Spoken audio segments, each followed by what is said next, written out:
सरिता 24 रेसिपीजमध्ये परत एकदा आपलं स्वागत आहे। तुम्हाला पाहून कळालंच असेल, आज आपण करणार आहोत आळूच्या वड्या। तर पहा, हे गावाकडे आणलेले हे आळूची पानं आहेत, आमच्या बागेतलीच, आमच्या गार्डनमधली। त्यासाठी मी तयारी फुल करून घेतलेली आहे। इथे आहे चिंचेचा कोळ जो पाण्यात भिजवलेला आहे, त्याचप्रमाणे इथे बेसन पीठ घेतलेलं आहे, त्यामध्ये ओवा, जिरे, लसूण हे सर्व टाकलेलं आहे। इथे बघा, लसूण, मिरची आणि आले याचा मी पेस्ट करून बनवणार आहे। त्यानंतर सर्व तयारी झालेली आहे। थोडंसं जिरेसुद्धा मी इथं परत टाकते आहे आणि थोडासा कढीपत्ताही टाकलेला आहे, धने टाकलेले आहे, त्याला वेगळी चव येते। ते वाटण मिक्सरला बारीक करून घेतलेलं आहे, जेणेकरून त्याचा एक वेगळा मसाला तयार होतो। आणि हे सर्व मिश्रण आपल्याला ह्या बेसन पिठामध्ये घालायचं आहे। ह्यामध्ये थोडंसं चवीपुरतं मीठ आणि हिंगसुद्धा घालायचं आहे। त्यानंतर थोडीशी पिंचभर हळद घालायची आहे, अगदी चिमूटभर। तर बघा, तुमच्यासमोर हे दाखवलेलं आहे सर्व काही।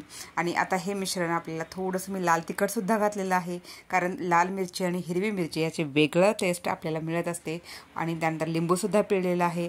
आणि हे सर्व आपल्याला मिश्रण आता एकजीव करून घ्यायचं आहे। आणि ह्याचं जे चिंचेचा कोळाचं पाणी बनवलं होतं ते सुद्धा मी आता यामध्ये ओतणार आहे। आणि मग मसाल्यामधली थोडीशी हळद मी परत घातलेली होती। तर पहा, हे सगळं मिश्रण आता तयार होतं आहे। आणि आपल्याला थोडंसं पाणी घालून, जसं आपल्याला हवं आहे तसं थोडंसं पातळसर असं आपल्याला हे मिश्रण बनवायचं आहे।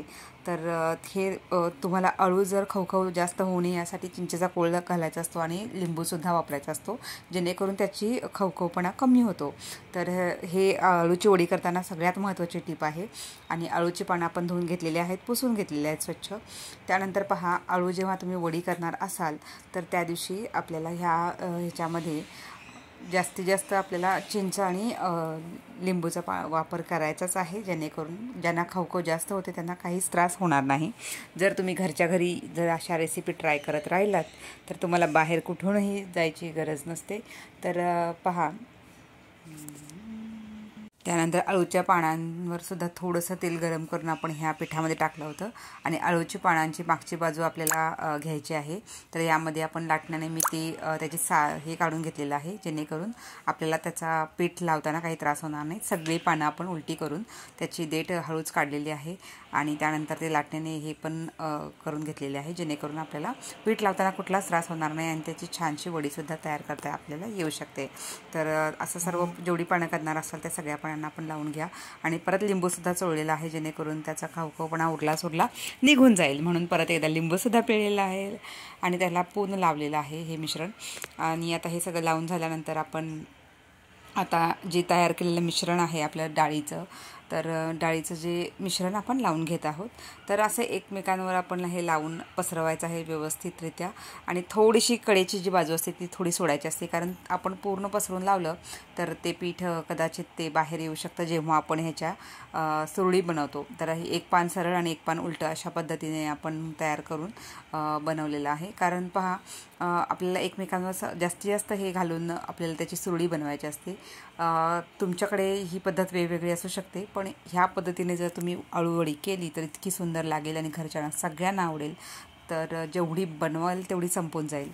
तर बाजारात आपण विकत घ्यायला गेलो तर ह्याची खूप जास्त कॉस्ट घेतली जाते आता हल्ली।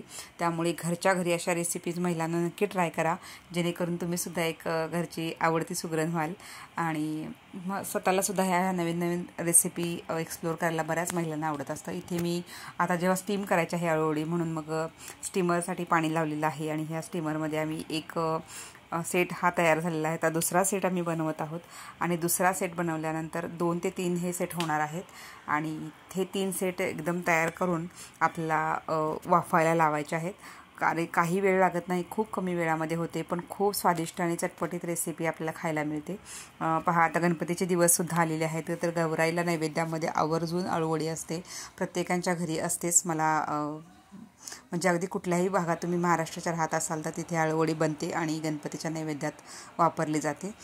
तर थोडं सारण कमी वाटू नये म्हणून नंतरसुद्धा बाहेरून लावलेलं आहे। आणि आता स्टीमरला हे साधारण तुम्ही 10 मिनिटसुद्धा ठेवू शकता।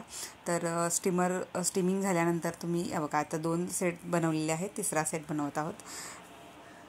तर आता अशा प्रकारे आपल्याला हे सर्व सेट बनवून घ्यायचे आहेत। 3 सेट बनले आणि आता आपण स्टीमला लावलेलं आहे। तर साधारण 10 ते 15 मिनटात बघा मी आता तुम्हाला 12ला 10 मिनटं कमी असताना दाखवलं होतं. त्यानंतर एक 10 ते 15 मिनटातच स्टीम झालेली आहे. आणि आता काढून आम्ही हे एक महत्त्वाची टिप इथे अशी आहे की तुम्हाला इन्स्टंट करायच्या असतील वड्या तर जेव्हा आपण वाफवून काढलेला असतो तेव्हा एक 10 मिनिट सेट व्हायला किंवा 5 मिनिट कमीत कमी फ्रीजला तुम्हाला आहे तशी ती डिश ठेवायची आहे, जेणेकरून जेव्हा आपण असं ह्या वड्या कट करतो तेव्हा त्याचे तुकडे पडणार नाहीत आणि ती वडी आहे तशी राहते. म्हणून आपल्याला हे 5 मिनिट कमीत कमी फ्रीजमध्ये ठेवायचं आहे. तर ही वेगळी टिप आहे, ही कुणीही तुम्हाला सांगणार नाही आणि आम्ही स्वतः इन्व्हेस्ट केलेली ही टिप आहे.